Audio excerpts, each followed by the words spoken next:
Hello guys, ചെമ്പനീർ പൂവിൻ്റെ ഇന്നത്തെ episode റിവ്യൂയിലേക്ക് സ്വാഗതം. ഈ റിവ്യൂ ഇഷ്ടപ്പെടുകയാണെങ്കിൽ ഒന്ന് ലൈക്ക് ചെയ്ത് സബ്സ്ക്രൈബ് ചെയ്ത് സപ്പോർട്ട് ചെയ്യണേ. സച്ചി അച്ഛനോട് പറയുന്നുണ്ട്, അച്ഛാ രേവതിക്ക് കീ എടുത്ത് കൊടുക്കാൻ പറയും. അന്നേരത്തേന് രവീന്ദ്രൻ ഉടനെ ചന്ദ്രമതിയെ വിളിച്ചിട്ട് വാ ചന്ദ്ര എന്ന് പറഞ്ഞ് കീ ചന്ദ്രമതിയുടെ കൈയും കൂടെ കൂട്ടി വെച്ചാണ് രേവതിയുടെ കയ്യിലോട്ട് കൊടുക്കുന്നത്. രേവതി അത് മേടിച്ച് കഴിയുമ്പോൾ എടുത്ത് പ്രാർത്ഥനയോടെ നിൽക്കുന്നൊക്കെ ഉണ്ട്, കണ്ണിലൊക്കെ വെച്ച് പ്രാർത്ഥിക്കുന്നുണ്ട്. എന്നിട്ട് സന്തോഷത്തോടു കൂടി അത് സച്ചിയെ നോക്കും. സച്ചിക്കും സന്തോഷമാണ്, രേവതിക്ക് സന്തോഷമായല്ലോ എന്നോർത്തിട്ട് സച്ചിക്കും ഭയങ്കര സന്തോഷമാണ്. അന്നേരം ശ്രീകാന്തിനും വർഷയ്ക്കൊക്കെ സന്തോഷമാകുന്നുണ്ട് കേട്ടോ. അന്നേരം സച്ചി ചോദിക്കും, നിനക്ക് സന്തോഷമായില്ലേ രേവതി, നീ ഇനിയിപ്പം വീട്ടിലിങ്ങനെ അടിഞ്ഞ് കൂടി ഇരിക്കുകയൊന്നും വേണ്ട, നിനക്ക് ഇനിയും ജോലിക്ക് പോകാം, നിന്നെ ഇനിയും വെറും അടുക്കളക്കാരിയായിട്ടൊന്നും ആരും ഇവിടെ നോക്കത്തില്ല, അതിന് എനിക്ക് സന്തോഷമുണ്ടെന്നൊക്കെ പറഞ്ഞിട്ട് പറയും, രേവതി നിനക്ക് വണ്ടി ഓടിക്കാനൊക്കെ അറിയാമല്ലോ അല്ലേ എന്ന്. അപ്പോൾ രേവതി പറയും, ധൈര്യമായിട്ട് സച്ചിയേട്ടൻ എൻ്റെ പുറകെ കയറിക്കൂ എന്ന് പറയും. അപ്പോഴത്തേക്കും രവീന്ദ്രൻ പറയും, എടാ അവൾക്ക് വണ്ടി ഓടിക്കാനൊക്കെ അറിയാം, നീ ഒന്ന് കയറി രണ്ടുപേരുടെ ഒരു റൗണ്ടൊക്കെ ചുറ്റിയിട്ട് വരാൻ പറഞ്ഞ് അവരെ പറഞ്ഞു വിടുകയാണ്. ഇവർ സന്തോഷത്തോടു കൂടി വണ്ടി എടുത്ത് രേവതി ഇങ്ങനെ പോവുകയാണ്. ഇവർ രണ്ടുപേരോടെ പോകുന്നുണ്ട് കേട്ടോ. അന്നേരം എല്ലാവർക്കും ഭയങ്കര സന്തോഷമാണെങ്കിലും ചന്ദ്രമതിക്കും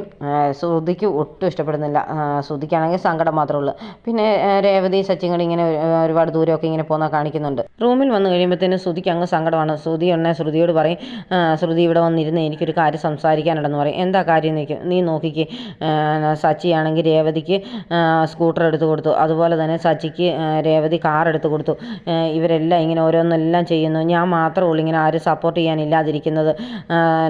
ശ്രീകാന്തും വർഷയാണെങ്കിലും പരസ്പരം ഒരു സഹായത്തിലൊക്കെയാണ് പോകുന്നത്. അവർ താമസിയാതെ ഒരു കാർ എടുക്കും, അപ്പോൾ അവർക്ക് പുതിയ റെസ്റ്റോറൻറ്റ് തുടങ്ങും. ഇങ്ങനെയൊക്കെയുള്ള പ്ലാനിങ് അവർക്കുണ്ട്. അപ്പോൾ അവർക്കൊക്കെ അങ്ങോട്ടും ഇങ്ങോട്ടും ഹെൽപ്പ് ചെയ്യാൻ ആളുണ്ട്. ശ്രീകാന്തിനെ മിക്കവാറും വർഷയുടെ അച്ഛൻ സഹായിക്കുമായിരിക്കും, എന്നെയാണെങ്കിൽ ആരും സഹായിക്കാനില്ലല്ലോ എന്ന് പറയും. അപ്പോഴത്തേനും ശ്രുതി പറയും, എൻ്റെ അച്ഛൻ ജയിലിലായതുകൊണ്ടല്ലേ എന്ന് ചോദിക്കും. എന്നാലും നിൻ്റെ അച്ഛൻ എന്നിറങ്ങും, എനിക്ക് ആരും സഹായിച്ചില്ലെങ്കിൽ ഞാൻ എങ്ങനെ ഒരു ബിസിനസ്സൊക്കെ തുടങ്ങുന്നത്, അല്ലാതെ എനിക്കൊരു ജോലി കിട്ടുന്നില്ലല്ലോ എന്നൊക്കെ പറയും. അതെങ്ങനെയാണ് ശ്രുതിക്ക് ഇഷ്ടമുള്ള ജോലി എന്ന് പറഞ്ഞ് ഓരോ ജോലിയുടെയും പുറകെ പോകുന്നതുകൊണ്ടല്ലേ, ഏതെങ്കിലും ഒരു ജോലി നന്നായിട്ട് അങ്ങ് ചെയ്താൽ പോരാരെന്ന് ചോദിക്കും. ഞാൻ വെയിറ്ററുടെ ജോലി വരെ ചെയ്തില്ലേ, എന്നിട്ട് പോലും എനിക്ക് പിടിച്ച് നിൽക്കാൻ പറ്റുന്നില്ല, എനിക്ക് ബിസിനസ്സാണ് നല്ലത്, അതുകൊണ്ട് എന്നെ ഒന്ന് സഹായിക്കാൻ ആരുമില്ലല്ലോ എന്നൊക്കെ പറയും. അമ്മയും സഹായിക്കുന്നില്ല, നീയും സഹായിക്കുന്നില്ല, പിന്നെ ഞാൻ എങ്ങനെയാണ് ഒന്ന് ഉയർന്നു വരുന്നത് എന്നൊക്കെ ചോദിക്കും. ശരിക്കും ശ്രുതി എൻ്റെ സ്വത്ത് കണ്ടിട്ടാണോ എന്നെ സ്നേഹിച്ചതും കല്യാണം കഴിച്ചതും എന്നൊക്കെ ചോദിക്കും. എൻ്റെ ശ്രുതി അങ്ങനെയൊന്നും പറയരുത്, ഞാൻ ശരിക്കും നിന്നെ കണ്ട് ഇഷ്ടപ്പെട്ടിട്ടാണ് കല്യാണം കഴിച്ചത്, അല്ലാതെ എന്നെ തെറ്റിദ്ധരിക്കരുത് കേട്ടോ എന്നൊക്കെ പറയുന്നുണ്ട്. എന്നാൽ പിന്നെ നേരത്തെ ഒരു 50 ലക്ഷം രൂപ ശ്രുതി കൊണ്ടുവന്ന് കളഞ്ഞില്ലായിരുന്നു ഒരു പെണ്ണിൻ്റെ അടുത്ത്, ആ പൈസ എങ്ങനെ തിരിച്ചു പിടിക്കാൻ നോക്കുകയെന്ന് പറയും. അതെങ്ങനെ തിരിച്ചു പിടിക്കാൻ, അവൾ പോയിട്ട് ഇപ്പം 1-2 വർഷമായില്ലേ എന്നൊക്കെ ചോദിക്കും. അവൾ പോയ ഏജൻസി വഴിയായിരിക്കുമല്ലോ, അപ്പോൾ ആ ഏജൻസി ചെന്ന് നമുക്ക് എല്ലാ ഡീറ്റെയിലും തപ്പിയെടുക്കാം, എങ്ങനെയും അവിടെ നിന്ന് 50 ലക്ഷം മേടിച്ചെടുക്കുക, എന്നിട്ട് പിന്നെ അത് വെച്ച് എങ്ങനെയും വെളിയിൽ പോവുമോ അല്ലെങ്കിൽ എന്തെങ്കിലും ബിസിനസ് ചെയ്യുമോ എന്തെങ്കിലുമൊക്കെ ചെയ്യുമെന്ന് ശ്രുതി പറഞ്ഞു കൊടുക്കുന്നുണ്ട്. പിന്നീട് കാണിക്കുന്നത് വർഷയുടെ അമ്മ മഹിമയും അവളുടെ അച്ഛൻ മധുസൂദനെയൊക്കെയാണ്. അപ്പോൾ മധുസൂദനൻ വന്ന് ചോദിക്കുന്നുണ്ട്, നിനക്ക് എല്ലാ പ്ലാനിങ്ങും പോയതിൻ്റെ പേര് സങ്കടം ഉണ്ടല്ലേ എന്ന്. ഞാൻ എന്ത് ചെയ്യാനാ, മാക്സിമം എല്ലാം നോക്കിയതാ, ഇന്നാണെങ്കിൽ പോലും അവിടെ ചെന്നിട്ട് ഒന്നും ചെയ്യാൻ പറ്റിയില്ല. അത് ശരിയാണ്, നീ അവിടെ ചെന്നിട്ട് ചന്ദ്രയുടെ കയ്യിൽ നിന്ന് പൂമാലയും മേടിച്ചിട്ടുണ്ടെങ്കിൽ വന്നതല്ലേ ഉള്ളെന്നൊക്കെ ചോദിക്കും. അതൊക്കെ ശരിയാണ്, പക്ഷേ എങ്ങനെയും അവിടെ എന്തെങ്കിലുമൊക്കെ പ്രശ്നങ്ങൾ ഉണ്ടാക്കിയിട്ട് വർഷം ശ്രീകാന്തിനെ നമുക്ക് ഇവിടെ കൊണ്ടുവരണമെന്നൊക്കെ പറയും. അവനൊരു റെസ്റ്റോറൻറ്റ് ഇട്ട് കൊടുത്താൽ നമുക്ക് അങ്ങനെ ഒരു ഓഫർ വെച്ചാലോ എന്ന് ചോദിക്കും. അതെ, അവൻ രവീന്ദ്രൻ്റെ മകനാണ്, അവൻ അഭിമാനം കാരണം അതൊന്നും സ്വീകരിച്ചെന്ന് വരത്തില്ല.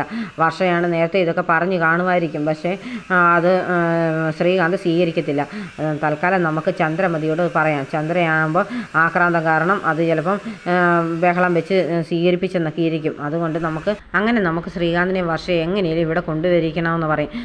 എൻ്റെ മുമ്പിൽ ജയിച്ചവൻ ഡ്രൈവർ രവീന്ദ്രൻ, അവനെ എങ്ങനെയും തറ പറ്റിക്കണം, എനിക്കത് മാത്രമേ ഉള്ളൂ ചിന്ത എന്നൊക്കെ മധുസൂദനൻ പറയുന്നുണ്ട്. ഇതെല്ലാം ഞാൻ എങ്ങനെയും സാധിപ്പിച്ച് തരുമെന്നുള്ള പരുവത്തിൽ നിൽക്കുകയാണ് മഹിമ. പിന്നീട് കാണിക്കുന്നത് രേവതിയുടെ അമ്മയാണ്. രേവതിയുടെ അമ്മ ഇങ്ങനെ മനസ്സിലോർത്തുകൊണ്ട് നടക്കുകയാണ്. എന്തിനായിരിക്കും രേവതി പറഞ്ഞത് പുറത്തേക്ക് ഇറങ്ങി വന്ന് നിൽക്കാൻ എന്നൊക്കെ പറഞ്ഞ് ഇങ്ങനെ ഓർത്തിട്ട് പുറത്ത് വരുമ്പോഴത്തേന് പരിചയക്കാരാരണ്ടൊക്കെ വരുന്നത് സംസാരിക്കുന്നൊക്കെ ഉണ്ട്. തലേദിവസത്തെ പൂവിൻ്റെ പൈസയൊക്കെ കൊടുക്കുന്നുണ്ട്. അന്നേരം ചോദിക്കും, എന്താ നീ നോക്കി നിൽക്കുന്നൊക്കെ ചോദിക്കും. പറയും, രേവതി എന്നോട് പറഞ്ഞായിരുന്നു ഇങ്ങോട്ട് പുറത്തോട്ടിറങ്ങി നിൽക്കാമെന്ന്. ആ പറഞ്ഞുകൊണ്ട് നിൽക്കുന്ന സമയത്ത് രേവതി സ്കൂട്ടറിൽ വന്ന് ഇറങ്ങുകയാണ്. മോളെ നിനക്ക് എവിടെ നിന്ന് ഈ സ്കൂട്ടർ കിട്ടിയ നല്ല പുതിയ സ്കൂട്ടറാണല്ലോ എന്നൊക്കെ പറയുമ്പോഴത്തേക്കും രേവതി പറയും എനിക്ക് സച്ചിയേട്ടൻ മേടിച്ച് തന്ന അമ്മേ എൻ്റെ ഇനി പൂക്കട ഇതാന്ന് പറയും. നിൻ്റെ പൂക്കട മറ്റേതെന്തിയെന്ന് നിൽക്കുക, അത് കോർപ്പറേഷൻകാർ കൊണ്ടുപോയി, അത് കാരണം എനിക്ക് എൻ്റെ സച്ചിയേട്ടൻ എനിക്കിപ്പം പുതിയ പൂക്കടയായിട്ട് ഇത് മേടിച്ച് തന്നിരിക്കുന്നതൊക്കെ പറയും. സച്ചിയേട്ടൻ്റെ സ്വന്തം കാശ് കൊണ്ട് മേടിച്ചാന്നൊക്കെ പറയുമ്പോഴത്തേന് പരിചയക്കാർ പറയുന്നുണ്ട് എന്തായാലും നല്ല കാര്യമായി, ഇന്നത്തെ കാലത്ത് ഇങ്ങനെ തന്നെ വേണം ജീവിക്കാൻ, നിൻ്റെ ഭർത്താവ് എന്തായാലും നല്ലവനാണല്ലോ എന്നൊക്കെ പറയും.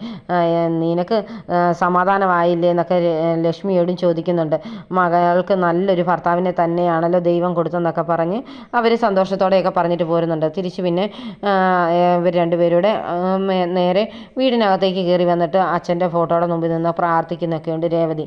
എന്നിട്ടും പക്ഷേ ആങ്ങളെ ചെറുക്കന് ഒട്ടും ഇഷ്ടപ്പെടുന്നേ ഇല്ല. സച്ചിയെ ഇഷ്ടമില്ലാത്തതുകൊണ്ട് അവൻ ഓരോന്നൊക്കെ പറയുന്നുണ്ട്. എന്തായാലും ചേച്ചിയെ വെയിൽ കൊള്ളിക്കാനായിട്ട് അയാൾ മനഃപൂർവ്വം ചെയ്താന്നൊക്കെ പറയുമ്പോഴത്തേക്കും രേവതിക്ക് ദേഷ്യം വരും. എൻ്റെ സച്ചിയേട്ടൻ്റെ സ്വഭാവവും മനസ്സും ഒക്കെ എനിക്കറിയാം, എൻ്റെ സച്ചിയേട്ടൻ എനിക്ക് വേണ്ടി നല്ലത് മാത്രമേ ചെയ്തിട്ടുള്ളൂ, അതുകൊണ്ട് നിന്നോട് ഞാൻ പറഞ്ഞിട്ടുണ്ട് എൻ്റെ സച്ചിയേട്ടനെ ഇനിയും കുറ്റം പറയാൻ ഇങ്ങോട്ട് വന്നേക്കരുതെന്നൊക്കെ പറയും. അപ്പോഴത്തേന് ലക്ഷ്മി പറയുന്നുണ്ട് മോളെ നീ അതൊന്നും നോക്കണ്ട, അവനിങ്ങനെ ഓരോന്ന് പറഞ്ഞുകൊണ്ടൊക്കെ ഇരിക്കുമെന്ന്. അപ്പോൾ ശരത്ത് പറയും ശരിക്കും ചേച്ചിയെ ജോലിക്ക് വിട്ടിട്ടേ അയാൾക്ക് ജോലിക്ക് പോകാതെ പെരയ്ക്കകത്ത് ചുമ്മാതിരുന്ന് കഴിച്ചുകൊണ്ടിരിക്കാനായിരിക്കും അങ്ങനെ ചെയ്തെന്ന് പറയും. അപ്പോഴത്തേന് രേവതി പറയുന്നുണ്ട് എൻ്റെ സച്ചിയേട്ടൻ അങ്ങനെയൊന്നും ചെയ്യുന്നവനല്ല, നീ ആവശ്യമില്ലാത്ത വർത്താനം പറയരുത്, നിനക്കാണെങ്കിൽ ചുമ്മാതിരുന്ന് ആഹാരം കഴിക്കുന്ന കാര്യമായിരിക്കും ഇഷ്ടം, പക്ഷേ നേരായ വഴിയിലൂടെ അധ്വാനിച്ച് തന്നെ ജീവിക്കുന്നവരാണ് ഞങ്ങൾ, അതുകൊണ്ട് ഞങ്ങളെ ചുമ്മാ തെറ്റിദ്ധരിച്ച് വർത്താനം പറയരുതെന്ന് പറഞ്ഞ് ദേഷ്യപ്പെടുന്നുണ്ട് രേവതി. പിന്നീട് കാണിക്കുന്നത് ശ്രുതിയും കൂടെ ഒരു ഏജൻസി വന്നിരുന്ന് സംസാരിക്കുന്നതാണ്. അവിടെ ചെന്നിട്ട് ചോദിക്കുന്നുണ്ട് ഇവിടുത്തെ പാക്കേജുകൾ എന്തൊക്കെയാണെന്നൊക്കെ. സാറ് ഇവിടെ ഹണിമൂൺ പാക്കേജ് ഉണ്ട്, പിന്നെ വിദേശ രാജ്യങ്ങൾ ട്രിപ്പ് പോകാനുണ്ട്, പിന്നെ പഠിക്കാം, ജോലി മേടിക്കാം, അങ്ങനെയുള്ള പല പാക്കേജുകൾ ഇവിടെ ഉണ്ട് എന്നൊക്കെ പറയുന്നുണ്ട്. ശ്രുതി അപ്പോൾ ഓരോ പാക്കേജിനെ കുറിച്ചൊക്കെ ഇങ്ങനെ വിശദമായിട്ട് ചോദിച്ച് സന്തോഷത്തോടെ ഇരിക്കുന്നതാണ്. അപ്പോഴത്തേന് ശ്രുതി തട്ടുന്നുണ്ട്. എന്താ ശ്രുതി ഇതൊക്കെ ചോദിച്ചുകൊണ്ടിരിക്കുന്നത് എന്ന് പറയും. അതല്ല നമ്മുടെ 50 ലക്ഷം തിരിച്ച് കിട്ടുകയാണെങ്കിൽ നമുക്ക് ആ പൈസ കൊണ്ട് ഒരു ഹണിമൂൺ ട്രിപ്പൊക്കെ പോകാമല്ലോ, നമ്മളിപ്പോൾ അതിനാണോ വന്നിരിക്കുന്നത്, മര്യാദയ്ക്ക് കാര്യങ്ങൾ എന്താണെന്ന് വെച്ചാൽ ചോദിക്കാനൊക്കെ പറയും. നേരത്തെ ഉടനെ പെൺകുട്ടി ചോദിക്കുന്നുണ്ട് എന്താ മാഡം എന്താ പറഞ്ഞെന്ന്. ഉടനെ പറയും അതല്ല ഞങ്ങൾക്കൊരു കാര്യം അറിയണമായിരുന്നു, ഇവിടുന്ന് നേരത്തെ ഒരു പെൺകുട്ടി കാനഡയ്ക്ക് കയറിപ്പോയിട്ടുണ്ടല്ലോ അവളുടെ ഡീറ്റെയിൽസ് അറിയാനാന്ന് പറയും. എത്ര വർഷം മുമ്പാണ് ആരാന്നൊക്കെ ചോദിക്കുന്ന ഉടനെ ശ്രുതി ഒരു ഫോട്ടോ എടുത്ത് ഇങ്ങനെ ആ പെൺകുട്ടിയെ കാണിക്കുന്നതും കാണിച്ചുകൊണ്ടാണ് ഇന്നത്തെ എപ്പിസോഡ് അവസാനിക്കുന്നത്.